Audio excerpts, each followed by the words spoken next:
नमस्कार। स्वागत है आपका मेरे चैनल सुनो कहानियों में। तो हम सुन रहे हैं शरत चंद्र चट्टोपाध्याय द्वारा लिखी कहानी राम की सुमति। तो चलिए सुनते हैं आगे की कहानी। इसके 2 भाग मैंने पहले ही अपने चैनल पे अपलोड कर चुके हैं, आप वहाँ जाकर सुन सकते हैं। तो चलिए सुनते हैं आगे की कहानी। 8-10 दिन बड़ी शांति से कटे, कोई उपद्रव ना हुआ। दिगंबरी की तरफ से कटास होते ही ना हो यह बात नहीं थी, पर राम गुस्सा ना होता था। उस दिन की भाभी की बात पर उसे पूरा विश्वास तो नहीं हुआ, मगर फिर भी उसे डर हो गया था। परंतु भगवान विरूप थे, फिर एक दुर्घटना हो गई। आज दिगंबरी ने अपने स्वर्गीय पिता की बरसी करने के लिए 12 ब्राह्मणों को भोजन कराने का संकल्प किया था। पिता की प्रेतात्मा अब तक पुत्र के घर पर चुपचाप बैठी थी। अब बेटी जमाई के घर पर उसका आवागमन होने लगा, प्रत्यक्ष नहीं स्वप्न में। फिर उसे संतुष्ट तो करना ही चाहिए। सवेरे सवेरे राम गणित पढ़ रहा था। भोला ने आकर चुपके चुपके खबर दी, भैया जी, भागा बगदी तुम्हारे कार्तिक और गणेश को पकड़ने के लिए जाल लाया है, चलकर देखो तो सही। यह जरा समझना पड़ेगा। बहुत दिनों के पुरानी बड़े बड़े 2 रोहू मछली घाट के किनारे हमेशा चक्कर लगाया करते थे। आदमियों से तो वे बिल्कुल डरते ही ना थे। राम कहा करता था ये उसकी पाली हुई मछलियां हैं। उनके नाम रखे थे कार्तिक और गणेश। मोहल्ले में ऐसा कोई बाकी न था जिसने कार्तिक और गणेश के असाधारण रूप गुणों की बातें राम से ना सुनी हो और वह उसके अनुरूप से एक बार देखना आया हो। उनमें क्या विशेषता है यह सिर्फ वही जानता था, और कौन सा कार्तिक है कौन सा गणेश, इसकी पहचान भी सिवा राम के कोई नहीं कर सकता था। भोला भी कभी कभी घपले में पड़ जाता है और इसकी भारी गलती के लिए राम से कनेठी खाता। नारायणी कभी कभी हंसकर कहती, राम के कार्तिक गणेश मेरी 13वीं में काम आएंगे, क्यों राम? भोला की खबर ने राम को रंज मात्र भी विचलित नहीं किया। उसने स्लेट पर और झुककर कहा, जाल डालकर देखे ना मज़ा जरा, जाल तोड़कर वे निकल जाएंगे। भोला ने कहा, नहीं भैया जी, हमारे यहाँ का जाल नहीं है। भागा मल्लाहों के यहाँ से मोटा जाल मांग लाया है, उसे नहीं तोड़ सकेंगे। राम ने स्लेट रखकर कहा, चल तो देखूं। तालाब किनारे जाकर देखा, उसके कार्तिक गणेश के विरुद्ध सचमुच ही षड्यंत्र चल रहा है। भागा घाट के पास थोड़ी सी लाई डालकर जाल लिए तैयार खड़ा है। राम ने आकर उसे जोर का धक्का दिया, बोला, बदमाश कहीं का, लाई डालकर मेरी मछलियों को बुला रहा है। भागा रोनी सूरत बनाकर डरता हुआ बोला, बड़े बाबू हुक्म दे गए हैं और कोई मछली मिली नहीं भैया जी। राम ने झटका देकर उसके हाथ से जाल छीनकर फेंक दिया और बोला, जा भाग यहाँ से। भागा जाल उठाकर धीरे से चल दिया। राम लौटकर फिर स्लेट चौक लेकर बैठ गया। उसने प्रतिज्ञा जो की थी किसी पर गुस्सा न करेगा। दिगंबरी आज जल्दी जल्दी संध्या करके निवृत्त हो जाना चाहती थी। दासी ने आकर खबर दी, मछली तो नहीं मिली नानी जी, छोटे बाबू ने भागा को मारकर भगा दिया। इन दोनों मछलियों पर दिगंबरी की बहुत दिनों से लुप्त दृष्टि थी। बड़ी मछली के बारे में विधवा के मनोभाव का अनुमान नहीं करना चाहिए। असल में लोभ उसका ठीक अपने लिए था, यह कहना ठीक नहीं होगा, बल्कि अपने किसी काम में अपने हाथ से रांधकर सद ब्राह्मणों की पत्तल में परोसकर पुण्य और ख्याति प्राप्त करने की वासना उसके मन में बहुत दिनों से पुष्ट हो रही थी। कल दामाद की राय लेकर, अर्थात कार्तिक गणेश का आभास तक न देकर, मल्लाहों के यहाँ से मोटा मजबूत जाल मंगवाकर और भागा बगदी को 4 आना इनाम देने का वादा करके उसने सारी तैयारी करीब करीब पूरी कर रखी थी। आज सवेरे भी दोनों प्राणियों को घाट के किनारे केली करते हुए देख वह निश्चिंत प्रसन्नचित होकर माला फेर रही थी। इतने में यह दुखद संवाद पहुंचा। सुनते ही वह हिताहित ज्ञान शून्य होकर मारे क्रोध के आग बबूला हो उठी। दांत पीसने की उसे आदत पड़ गई थी। सहसा दांत पीसते हुए माला ऊंचे उठाकर कहने लगी, अरे कौन है मेरा दुश्मन? वह धिंगरा न जाने कब मरेगा, तभी मेरी आत्मा ठंडी होगी। बासी मुंह में अभी तक पानी नहीं डाला। भगवान, अगर मैं सच्ची हूं तो तीसरा सवेरा न आए। पास ही नारायणी बैठी तरकारी बना रही थी। बिजली की तरह तड़प कर उठ खड़ी हुई और चिल्ला उठी, माँ। सुना है संतान के मुंह से मात्र संबोधन की संसार में तुलना नहीं। नारायणी के मुंह से निकले हुए मात्र संबोधन की भी आज शायद तुलना नहीं थी। उस एक अक्षर की पुकार से दिगंबरी के हृदय का खून बर्फ हो गया, किंतु नारायणी किसी तरह शांत न रह सकी। देखते देखते उसके दोनों गालों पर से टप टप आंसू बरसने लगे। थोड़ी देर बाद आंखें पोंछकर जहाँ राम पड़ रहा था वहां जाकर खड़ी हो गई। कठोर स्वर में राम से पूछा, तूने भागा बग्दी को मार पीट कर भगाया है क्या? राम चौंक पड़ा। स्लेट पर से नजर उठाकर क्षण भर उसने भाभी के मुंह की तरफ देखा और जवाब देने की जरा भी कोशिश ना करके दूसरे दरवाजे से सिर पर पैर रखकर भाग खड़ा हुआ। नारायणी को भीतर की बात कुछ नहीं मालूम पड़ी। वापस आकर भागा को बुला भेजा। वह आया और नारायणी ने स्वयं उसे मछली पकड़ लाने का हुक्म दे दिया। बहू जी का हुक्म पाकर भागा जाल लेकर चल दिया और थोड़ी ही देर बाद उसने एक बड़ा भारी मच्छ लाकर धम से आंगन में पटक दिया। नारायणी रसोई में दरवाजे पर खड़ी थी। मछली को देखते ही वह चौंक पड़ी। संकित होकर बोली, क्यों रे भागा, इसे अपने घाट पर से तो नहीं पकड़ा? यह राम के कार्तिक गणेश में से तो नहीं है ना? भागा 4 आने के पैसे के लोभ से जाल मांग लाया था। यहाँ का रंग ढंग देखकर वह नकद इनाम की आशा छोड़कर चुपके से चलता बना। फिर दिगंबरी की तरफ उंगली उठाकर बोला, उन माजी ने इसी को लाने के लिए कहा था। नारायणी स्तंभित होकर खड़ी रही। दासी यद्यपि राम पर बहुत ज़्यादा खुश ना थी, फिर भी मछली देखकर उसे गुस्सा आ गया। दिगंबरी से बोली, अच्छा नानी जी, छोटे बाबू के कार्तिक गणेश की बात मोहल्ले के लोग तक जानते हैं, फिर तुमने क्या सोचकर इस मछली को पकड़ने का हुक्म दे दिया? यहाँ और भी तो 2-3 तालाब हैं, क्या उनमें मछलियाँ नहीं थी? 10 तो आदमी खाएंगे, उनके लिए इस आधे मन की मछली का क्या होगा? अभी तुरंत कहीं छिपा दो। राम बाबू कहीं गए हैं, अभी आ जाएंगे। दिगंबरी ने मुंह फुलाकर कहा, मुझे नहीं मालूम था इतना छल छंद। एक मछली पकड़ ली तो कौन सा जुर्म हो गया जो कुनबा का कुनबा उछल रहा है? इसे छिपा दो कहीं, बड़ी आई छिपाने वाली। ब्राह्मण क्या खाएंगे तेरा सर? दासी ने कहा, तुम्हारे ब्राह्मण खाएंगे 2-2:30 बजे, बहुत समय है, तब तक एक छोड़ 10 मछलियाँ आ जाएंगी। छोटे बाबू को पहले स्कूल चले जाने दो, नहीं तो जीना दूभर हो जाएगा। भोला भोला अभी तो यहीं खड़ा था, गया कहाँ? चला गया, मालूम होता है खबर देने चला गया। अब खैर नहीं बहू जी, जो कुछ करना हो जल्दी कर डालो, अब और खड़ी मत रहो। जरूरत पड़ने पर कब कहाँ राम मिल सकता है, भोला इस बात को जानता था। वह दौड़ा दौड़ा बगीचे के पिछवाड़े में उत्तर की तरफ अमरूद के पेड़ के नीचे पहुंच गया। राम एक डाली पर पैर लटकाए बैठा हुआ कच्चे अमरूद चबा रहा था। भोला ने हाँफते हुए आकर कहा, जल्दी देखने चलो भैया जी, भागा ने तुम्हारे कार्तिक को मार डाला। राम ने अमरूद कुतरना बंद कर दिया। कहा, झूठ। सच्ची भैया जी, माँ जी ने पकड़ने का हुक्म दिया था, अभी तक आंगन में पड़ा है, देखो न चलकर। राम धड़ाम से नीचे कूद पड़ा और आंधी की तरह उड़ता हुआ आंगन में पहुंचा।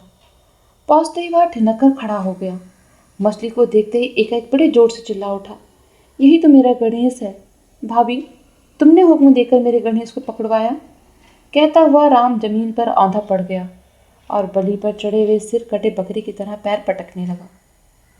उसका यह शोक कितना सत्य है, कैसा दुर्मेय है, इस विषय में शायद दिगंबरी को भी संशय ना रहा। उसे खिलाने के लिए रात को नारायणी ने काफ़ी मनाया बहलाया, पर राम टस से मस न हुआ। वहाँ पकड़कर उठाया तो उसने झटका देकर हाथ अलग कर दिया और सारे दिन उपवास करने के बाद रात को 2-4 दाने भात मुंह में देकर उठ गया। दिगंबरी ओट में खड़ी खड़ी दमाद से कहने लगी, तुम एक बार कहो, नहीं तो नारायणी खाएगी नहीं, दिन भर से उपवास किए पड़ी है। श्यामलाल ने पूछा, उपवास क्यों किया है? दिगंबरी से रोया नहीं गया, इसीलिए वह कंठ को जरा करुण बनाकर बोल उठी, अब मेरा ही कसूर हुआ है बाबा, माफ़ करो। मुझे क्या मालूम था कि तालाब से ब्राह्मण भोज के लिए एक मछली पकड़वा कर मंगाने से ऐसा महाभारत हो जाएगा। श्यामलाल ठीक से समझ न सके। उन्होंने दासी को बुलाकर पूछा, क्या हुआ नित्तू, दासी ने सामने न आकर जहाँ थी वहीं से कहा, वह छोटे बाबू का गणेश था। श्यामलाल चौंक पड़े। पूछा, वह राम के कार्तिक गणेश में से एक था क्या? दासी ने जवाब दिया, हाँ भैया जी। अब ज़्यादा कहने की जरूरत ही ना थी, वे सब समझ गए। बोले, राम ने भी तो नहीं खाया होगा? दासी ने कहा, नहीं।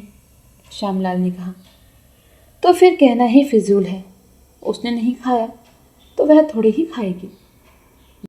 दिगंबरी कहने लगी, ऐसा कांड होगा जानती तो मैं ब्राह्मण भोजन की बात भूलकर भी जबान पर ना लाती बेटा।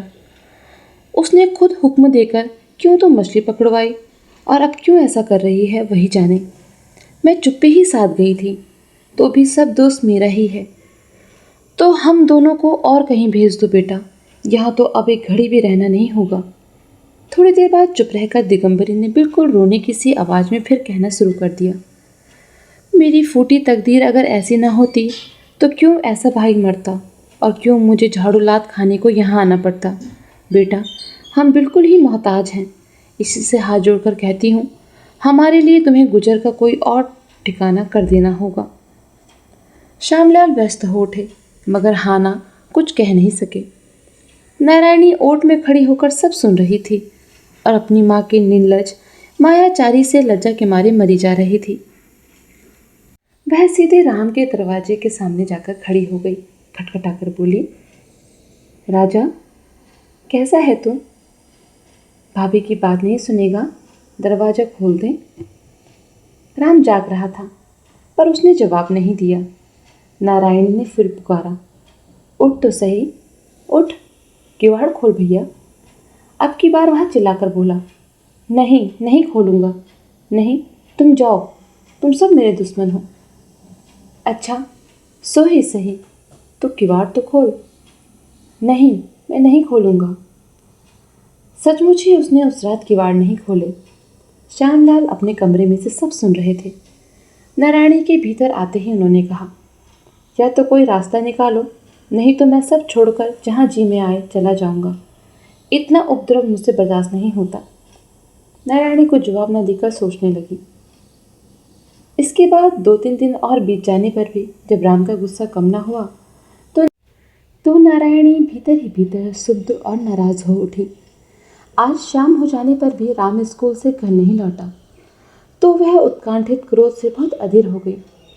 इतने में दिगंबरी नदी से नहाकर दुनिया भर की खबर सुत लेती, राम की आमंगल कामना करती, अपनी बड़ी लड़की की दुनिया से न्यारी मति गति के स्वयं भावी दुष्परिणाम की अड़ोस पड़ोस में घोषणा करती, शोक तपादी से असमय में बाल सफ़ेद होने का कारण दर्शाती, अपने को बड़ी उम्र में बड़ी लड़की नारायणी के लगभग ही बताती, और भाई की घर गृहस्थी में अपने एक छत्र प्रभुत्व का विश्वास योग्य इतिहास सुनाती हुई इत्मीनान से घर लौट रही थी।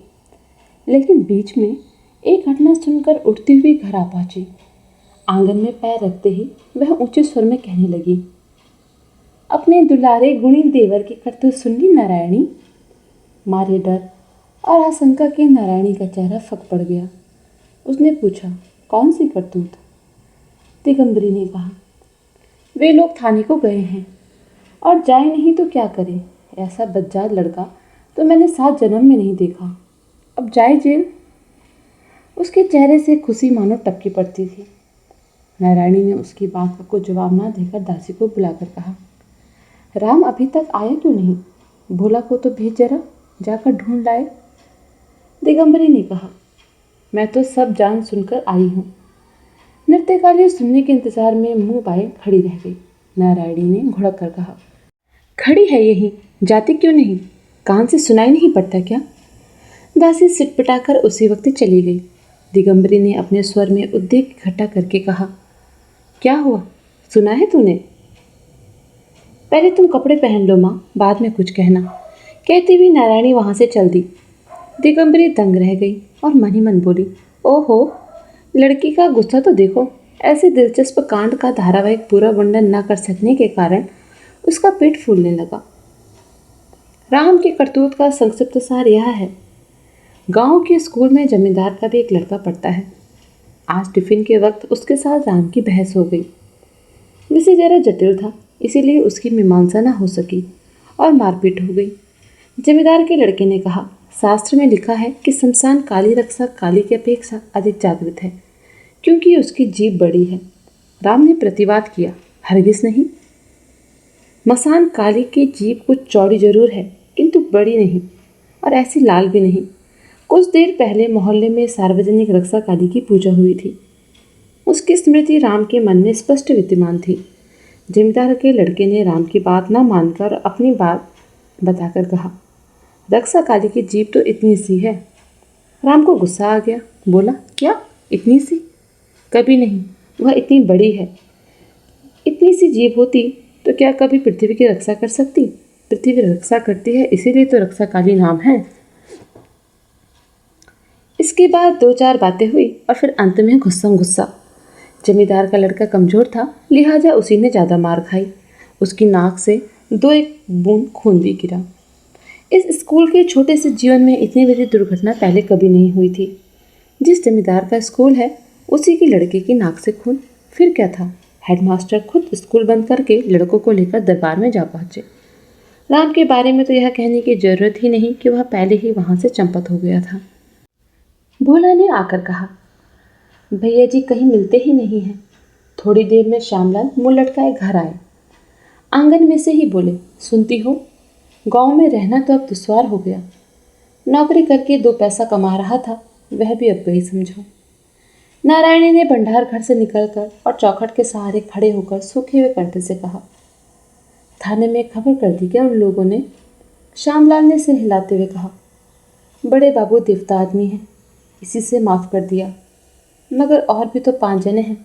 आए दिन उसका तो एक न एक उपद्रव लगा ही रहता है। ऐसी हालत में गांव में कैसे रहा जा सकता है, बताओ? राम है कहाँ?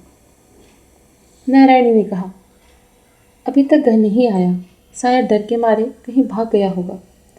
श्यामलाल ने गंभीर होकर कहा, भागे चाहे रहे, अब उससे हमारा कोई वास्ता नहीं, सौतेला भाई ठहरा। लोग नाम धरते, इसी से इतने दिनों तक निभाता रहा, मगर अब अपनी जान भी तो बचानी है। दिगंबरी ने रसोई के बरामदे में से कहा, अपने लड़के का भी तो मुंह देखना है। श्यामलाल उत्साह पाकर कहने लगे, देखना नहीं है तो जरूर देखना है, इसलिए कल ही 5 पंच बुलाकर धन संपत्ति का बंटवारा कर देना है। और तुमसे भी कह देता हूँ, इस मामले में अब उसे मारने डांटने की जरूरत नहीं, वह जो अच्छा समझेगा करेगा।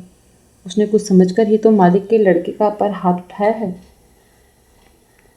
दिगंबरी मन ही मन खूब खुश हो रही थी, बोली, नारायणी को कौन जाने क्या पड़ी है जो उसे मारती पीटती है। मेरी तो उसे देखकर रूह कांप जाती है। बड़ा ही गंवार लड़का है, उसका क्या भरोसा। जब मेरा ही अपमान करता है तो नारायणी का अपमान कर बैठना उसके लिए कौन सी बड़ी बात है। मैं तो यही कहूँगी, बेटी की अपनी इज्जत अपने हाथ है, राम के झमेले में मत पड़। श्यामलाल साहस की इस उपदेश वाणी का समर्थन नहीं कर सके, शायद आंखों के लिहाज से। बोले, खैर जो भी हो, अब उसे दंड देने की जरूरत ही नहीं है। नारायणी पत्थर की मूर्ति की तरह निर्वाक निश्चल होकर सब सुनती रही। उसने किसी भी बात का जवाब नहीं दिया। इसके बाद वह धीरे से अपने काम पर चली गई। करीब घंटे भर बाद दासी ने आकर चुपके से कहा, बहू जी, छोटे बाबू आए हैं। नारायणी धीरे से उठकर राम के कमरे में घुस गई और भीतर से हुड़का बंद कर लिया। राम खाट पर चुपचाप बैठा हुआ न जाने क्या सोच रहा था। हुड़के की आवाज़ सुनकर चौंक पड़ा। मुंह उठाए तो देखा भाभी ने दरवाज़ा बंद कर लिया है और कोने में उसी का लाया हुआ जो पतला सा बेंच पड़ा है उसे उठा दिया है। वह चट से उछलकर खाट के उस तरफ जाकर खड़ा हो गया। नारायणी ने बुलाया, इधर आ। राम हाथ जोड़कर मिन्नत के स्वर में बोला, अब नहीं करूँगा भाभी, अब की बार छोड़ दो। नारायणी ने कठोर स्वर में कहा, आ जाएगा तो कब मारूंगी, नहीं तो मारते मारते इस बेत को तेरी पीठ पर ही तोड़ दूंगी। राम फिर भी टस से मस न हुआ, वहीं खड़ा खड़ा विनती करने लगा, मैं कसम खाता हूँ भाभी, अब नहीं करूँगा, कान पकड़ता हूँ। नारायणी ने खाट पर झुककर संट से एक बेत उसकी पीठ पर जमा दी और फिर सटासट बेत पर बेत पड़ने लगी। पहले तो उसने उधर किवाड़ खोलकर भाग जाने की कोशिश की, फिर आत्मरक्षा के लिए सारे कमरे में भागता फिरा और अंत में पैरों पर पड़कर चिल्लाने लगा। नृत्यकाली पीछे खड़ी जंगले के साथ में से देख रही थी। वह रो पड़ी, बोली, बहू जी छोड़ दो, बहू जी तुम्हारे पैरों पड़ती हूँ। दिगंबरी मुंह बिगाड़कर खिसियानी से होकर बोली, तू इन बातों में दखल क्यों दिया करती है? श्यामलाल ने कमरे के भीतर से पुकार कर कहा। क्या हो रहा है यहाँ? रात भर पीटती ही रहोगी क्या? नारायणी ने बेद फेंक दिया और कहा, याद रखना। राम भात खाने बैठा था। दिगंबरी ने किवाड़ के पीछे से सुर बांधकर कहा, इतने बड़े लड़के को कहीं इस तरह मारा जाता है? उसके बड़े भैया तो उस पर हाथ तक नहीं उठाते। नृत्यकाली ने काम करते करते कहा, तुम भी तो कम नहीं हो नानी जी, तुम ही तो सब बातें बहू जी से लगाया करती हो। राम को इतना अधिक मानना उसे कतई पसंद नहीं आया था। राम ने सुनकर आंखें तरेर कर कहा, डायन बुढ़िया हम सबको खाने आई है। दिगंबरी चिल्ला उठी, सुन नारायणी सुन, तो अपने देवर की बात सुन। नारायणी नहाने जा रही थी, लौट आई। परेशान सी होकर बोली, मुझ में अब और बात सुनने की शक्ति नहीं है माँ। सच कहती हूँ, नहीं तो मर जाऊँ तो मुझे शांति मिले। अब सहा नहीं जाता।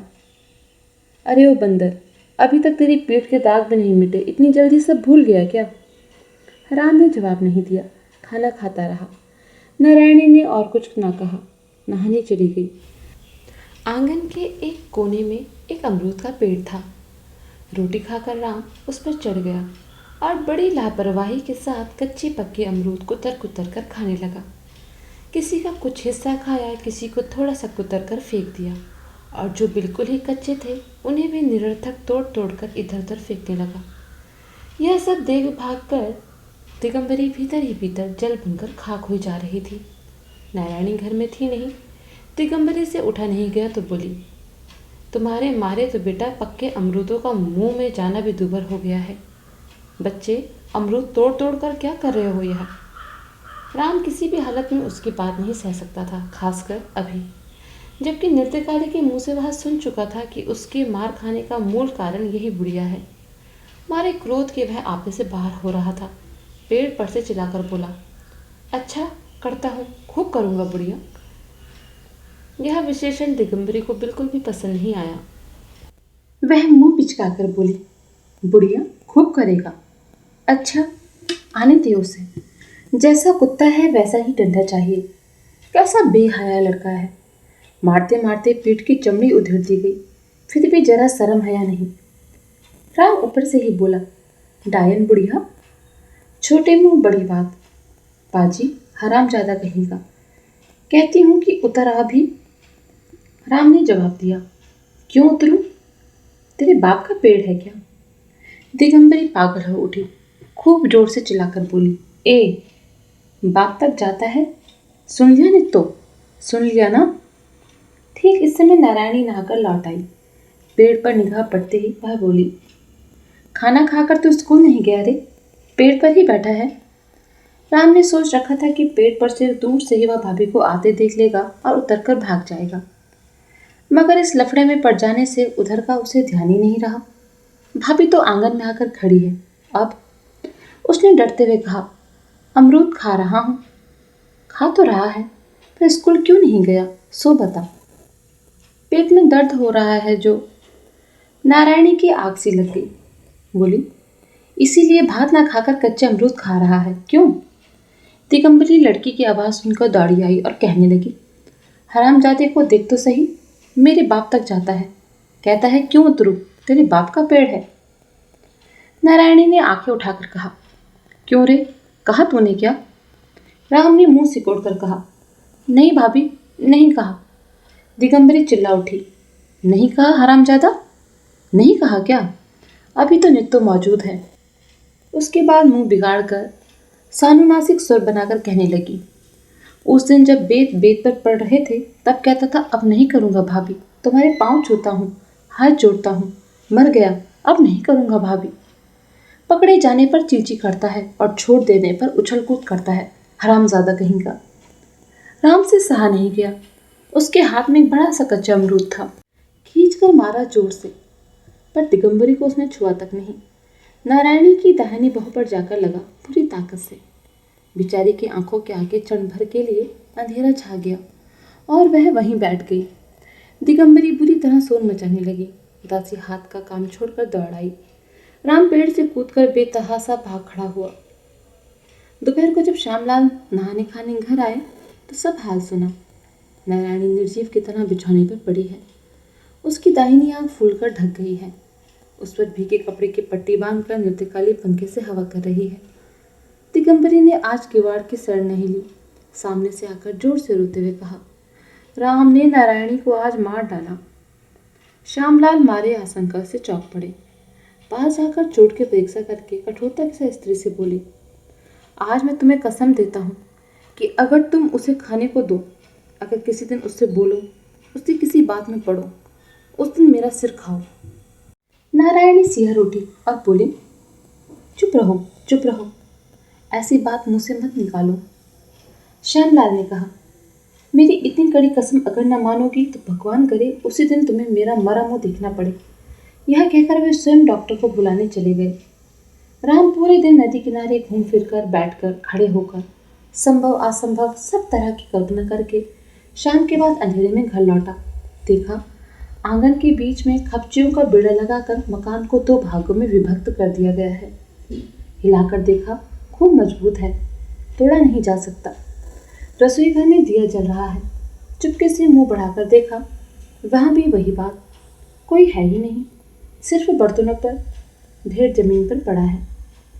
बात क्या है साफ समझ में न आने पर भी सवेरे की दुर्घटना के साथ इसका संबंध है यह अनुमान करके उसकी छाती सूख गई।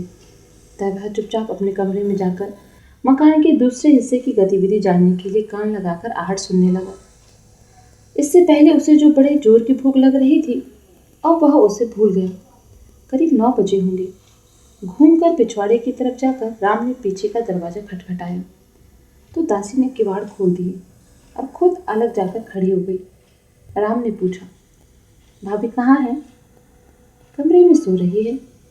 राम ने कमरे में जाकर देखा, भाभी खाट पर सो रही है और नीचे चटाई बिछाकर दिगंबरी अपनी छोटी लड़की के साथ बैठी है। गोविंदा खेल रहा था।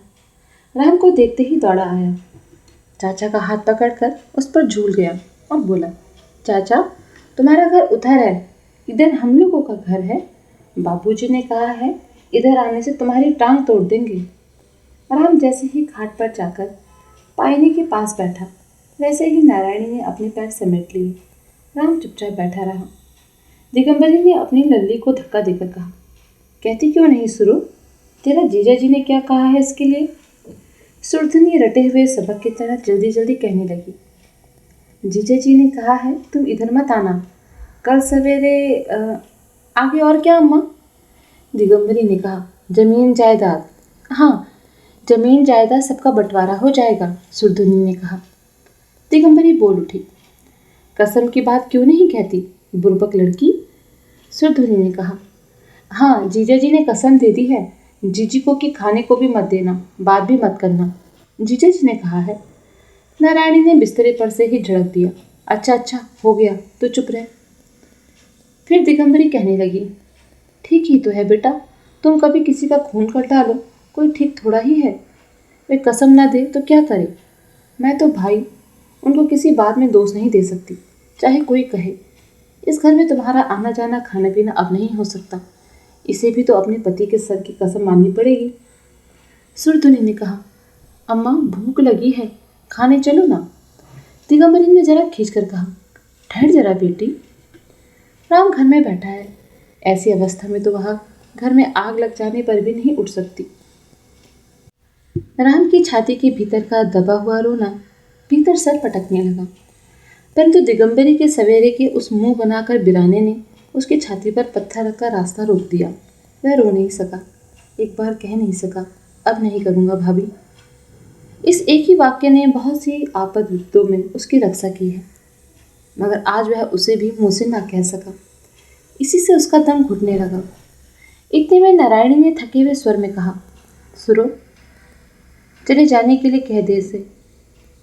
अब वह रोना रोकर कह उठा, हाँ चले जाने को कह दे इसे, मुझे भूख थोड़ी ही लगती है, तभी से तो नहीं खाया है।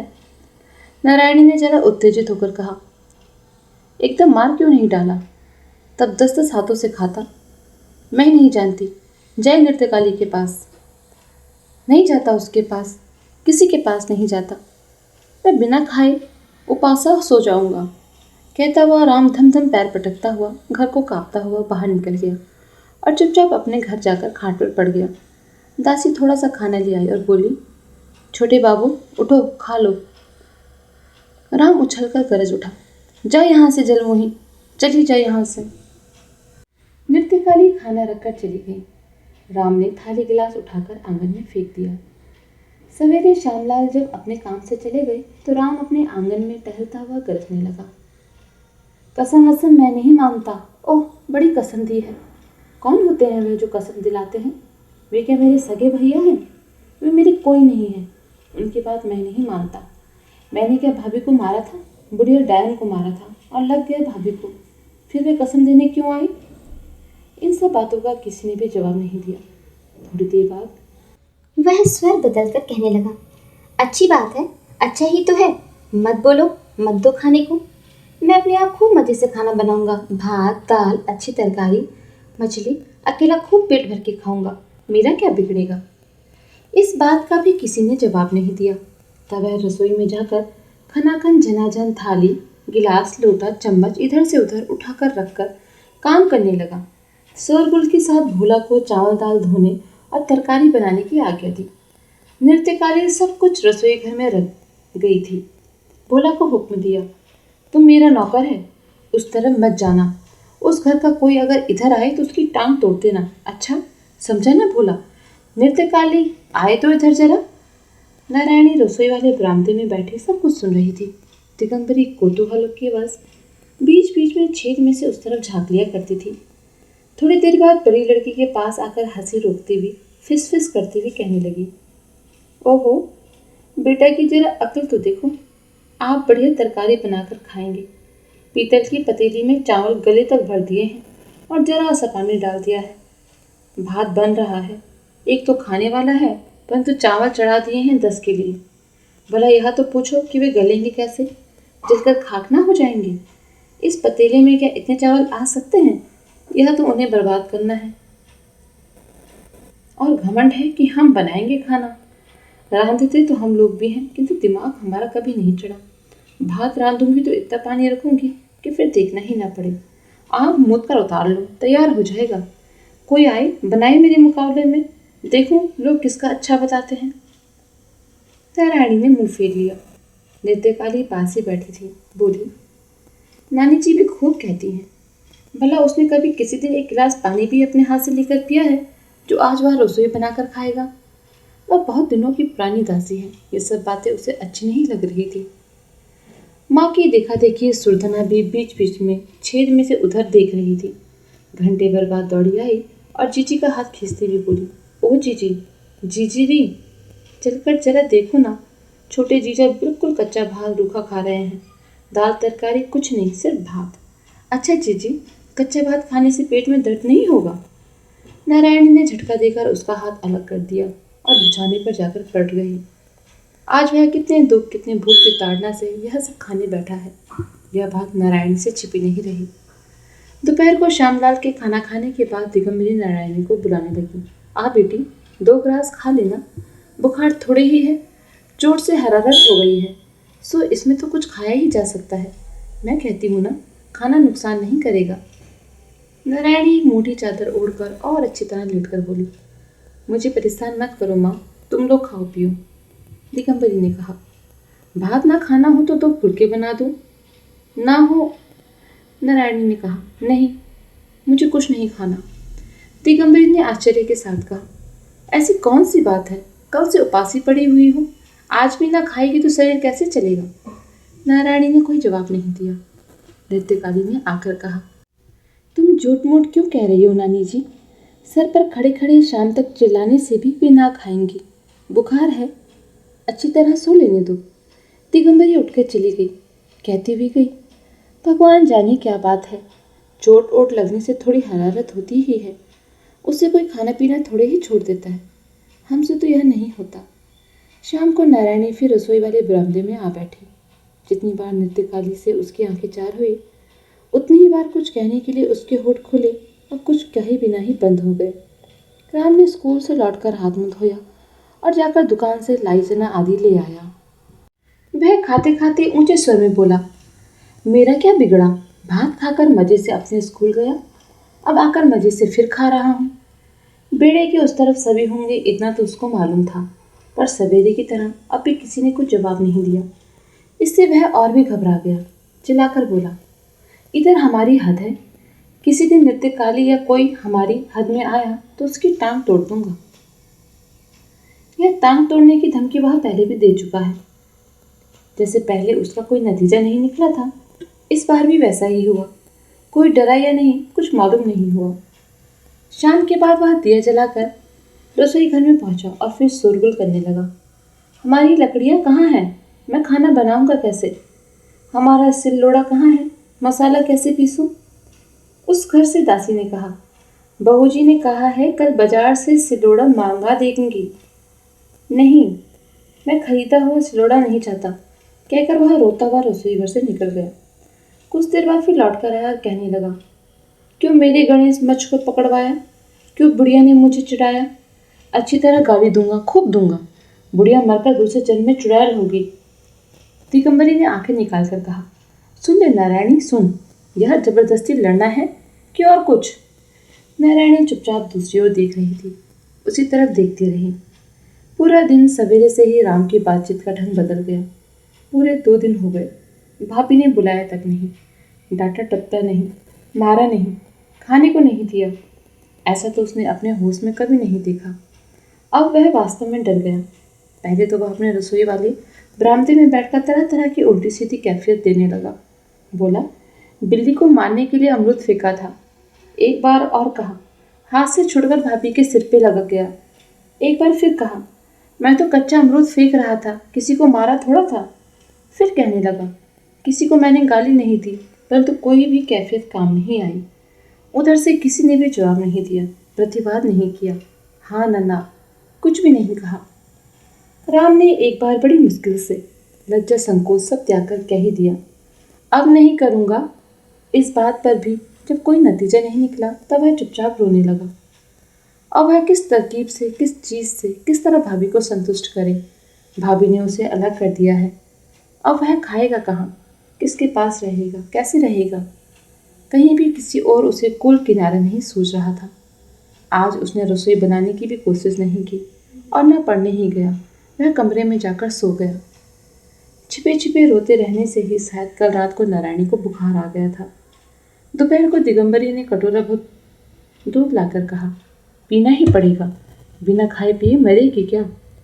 नारायणी ने विरोध न करके दूध का कटोरा हाथ में से ले लिया और थोड़ा सा पीकर नीचे रख दिया। फिर वह करवट बदलकर सो गई। उसे नहीं नहीं कहने में घृणा होने लगी। रात के 9 बज चुके हैं। नृत्यकाली ने आकर धीरे से कहा, बहू जी, छोटे बाबू की तो आवाज़ भी नहीं सुनाई देती, इतनी रात हो गई। नारायणी घबरा कर उठ बैठी, आंखों से टप टप आंसू टपकने लगे। रोती हुई बोली, जा मेरी लक्ष्मी बेटी, देखा घर में है या नहीं? नृत्यकाली की भी आंखें डबडबा आई। हाथ से आंसू पोंछती हुई बोली, जाने की हिम्मत नहीं पड़ती माँ जी, कहकर वह बाहर चली गई और भोला को बुला लाई। भोला ने समाचार दिया, भैया जी घर में हैं, सो रहे हैं। नारायणी दोनों हाथ जोड़कर सिर से लगाकर चादर ओढ़कर फिर पड़ गई। दूसरे दिन सवेरा होने से पहले अंधेरे में ही नहा धोकर उसने रसोई चढ़ा दी। जब आधी रसोई बन चुकी तो दिगंबरी जागी और बेटी की यह करतूत देखकर मारे आश्चर्य के दंग रह गई। दिगंबरी ने करकश स्वर में नारायणी से पूछा, तुझे तो बुखार आया था ना नारायणी? 3 दिन से तो तूने कुछ खाया नहीं, अंधेरे ही नहा धोकर यह क्या हो रहा है, सुनो तो सही। नारायणी ने स्वाभाविक सरलता से जवाब दिया, देख तो रही हो, रसोई बना रही हूँ। सो तो देख ही रही हूँ, मगर क्यों? मालूम भी तो पड़े, तू क्या मेरे हाथ का खाएगी भी नहीं? नारायणी ने कुछ जवाब नहीं दिया, अपने काम में लगी रही। कल दिन भर राम सोचता रहा, भाभी की न जाने कितनी चोट लगी होगी। वह एक कच्चा अमरूद लाकर बार बार अपने कपोल पर ठोककर उस चोट के गुरुत्व को आजमाने की कोशिश करता रहा। फिर सोचने लगा, क्या करने से इस कुकर्म का प्रायश्चित हो सकता है? राम को बहुत देर तक सोचते सोचते याद आ गया कि कुछ दिन पहले भाभी ने उसे यहाँ रहने को मना किया था। उसने तय कर लिया कि वह और कहीं चला जाएगा तो भाभी खुश हो सकती है। उसकी ननिहाल तारकेश्वर से और आगे है, मगर ठीक कहाँ है उसे मालूम नहीं। वह जाकर ढूंढ लेगा। यह संकल्प करके इसने छोटी सी पोटली बांधी और बैठकर सवेरा होने की बाट जोहने लगा। नारायणी पूरी रसोई बना चुकने के बाद एक थाली में सब चीज़ें खूब अच्छी तरह तरतीब से परोस रही थी। इतने में दरवाजे के पास भोला ने आकर पुकारा, माँ। नारायणी ने मुड़कर भोला को देखकर पूछा, क्या है रे भोला? पिछले कई दिन से वह गाय की देखभाल जरूर करता रहा, पर राम के डर के मारे भीतर नहीं आया। भोला ने धीरे से कहा, कान में एक बात कहनी है माँ। नारायणी के पास आकर भोला ने फुसफुसाते हुए कहा, तुमने जो कहा था वही होगा, अगर 2 रुपये दे दो। नारायणी समझ न सकी, बोली, क्या होगा? किसी रुपये देने होंगे? भोला अचरज में पड़ गया, बोला, तुमने भैया जी से कहा था ना जाने को, वे जाने को तैयार हैं। अच्छा 2 नहीं तो 1 ही रुपये दे दो। नारायणी अकुलाकर बोली, कहाँ जाने को तैयार है रे? कहाँ है वह? भोला ने कहा, बाहर पीपल के नीचे खड़े हैं, कहीं उस तरफ उनकी ननिहाल है ना। जा भोला, तू जल्दी लिवा ला, कहना मैं बुला रही हूँ। भोला भागता हुआ चला गया। नारायणी पत्थर की तरह वहीं खड़ी रही। थोड़ी देर बाद राम एक छोटी सी पोटली हाथ में लटकाए सामने लाकर खड़ा हो गया। नारायणी चुपचाप हाथ पकड़कर उसे घर के भीतर खींच लाई। दूर से दिगंबरी ने जो राम को रसोई घर में घुसता देखा तो उसके होश फक्ता हो गए। मारे आशंका की वह दौड़ी हुई रसोई घर में पहुंची। वह देखती है, सजी हुई थाली के सामने नारायणी राम को गोद में लिए बैठी। राम उसकी छाती पर मुंह रखे हुए है और उसके सिर पर, पीठ पर नारायणी के टप टप आंसू टपक रहे हैं। भौचक होकर कुछ देर तक दिगंबरी नारायणी की ओर देखती रही, फिर बोली, मैं क्या जानती थी, इसलिए इतनी सुबह से उठकर यह सब हो रहा है। भोजन कराया जाएगा। जान पड़ता है, और मेरे दामाद ने जो इतनी बड़ी कसम दी है, भाड़ में चली गई क्या? नारायणी ने झुका हुआ मुंह ऊपर उठाकर कहा, भाड़ में क्यों जाएगी माँ? उनकी बात मैंने अमान्य नहीं की है। 3 दिन ना तो मैंने खुद खाया, ना इसे खिलाया। दिगंबरी तीखे स्वर में बोली, इसी को तो कहते होंगे अमान्य, नहीं की? तो फिर यह क्या हो रहा है? जिसने कसम दी उससे एक बार पूछ तो लेती। नारायणी ने मानो एक कड़ी चोट सहते हुए संक्षेप में धीरे से कहा, मैंने पूछ लिया है। दिगंबरी को विश्वास नहीं हुआ। वह और भी ज़्यादा क्रोधित होकर बोली, मैं दूध पीती बच्ची नहीं हूँ नारायणी, तूने पूछ भी लिया और मुझे मालूम भी ना हो सका। अब नारायणी से सहा न गया। वह भी कठोर होकर बोली, तुम्हें कैसे मालूम होगा माँ, किससे कब कैसे मैंने पूछा? माँ, जिसकी ज़बान है वह कसम दे सकता है, मगर। इतना कहकर वह रुक गई और गहरे स्नेह से राम का लज्जित मुंह जबरदस्ती छाती पर से उठाकर उसका ललाट चूमते हुए बोली, मगर जिसे अपनी छाती से लगाकर इतने से बड़ा करना पड़ता है, वह जानती है कि कैसे पूछा जाता है और कैसे इजाज़त मिलती है। तुम्हें फिक्र करने की ज़रूरत नहीं है माँ। अभी ज़रा सामने से चली जाओ, इसे 2 कौर खिला दूँ। मेरे बच्चे ने 3 दिन से कुछ खाया नहीं है। यह कहते कहते उसकी आंखों में से फिर आंसुओं की धार बह चली। दिगंबरी ने क्षण भर ठहर कर कहा, भला अब मैं यहाँ किस तरह रह सकती हूँ? इस घर में अब मेरा रहना नहीं हो सकता। तुमसे साफ कह देती हूँ। नारायणी ने कहा, मैं भी यही बात तुमसे कहना चाहती थी, पर मुंह खोलकर कह नहीं सकी थी। सचमुच ही माँ, अब तुम्हारा यहाँ रहना नहीं हो सकेगा। तुम्हारी आंखों ही आंखों से मेरा इतना बड़ा लड़का आधा रह गया। यह चाहे दुष्ट हो चाहे कैसा भी हो, मेरे घर में मेरी आंखों के आगे किसी को इसे सजा नहीं देने दूंगी। आज तुम यहीं रहो, लेकिन कल तुम अपने घर जरूर चली जाना। तुम्हारे लिए खर्चा वर्चा मैं बराबर भेजती रहूंगी, लेकिन यह अब तुम्हारा रहना ठीक नहीं हो सकेगा। दिगंबरी काट हो गई। कुछ देर खड़ी रहकर धीरे धीरे कदम उठाती हुई वहां से बाहर निकल गई। राम उसी तरह छाती पर मुंह रखे हुए धीरे धीरे बोला, नहीं भाभी, उन्हें यहीं रहने दो। अब मैं अच्छा हो गया हूँ, अब मुझे सुमति आ गई है। अब की बार तुम देख लेना। नारायणी ने एक बार उसका मुंह उठाकर ललाट पर उसको प्यार करते हुए और आंसुओं से भीतर से मुस्कुराते हुए कहा, अभी तो भात खा ले बेटा। तो धन्यवाद। ये थी आज की कहानी राम की सुमति। आपको कैसी लगी आप मुझे ज़रूर बताइएगा। धन्यवाद।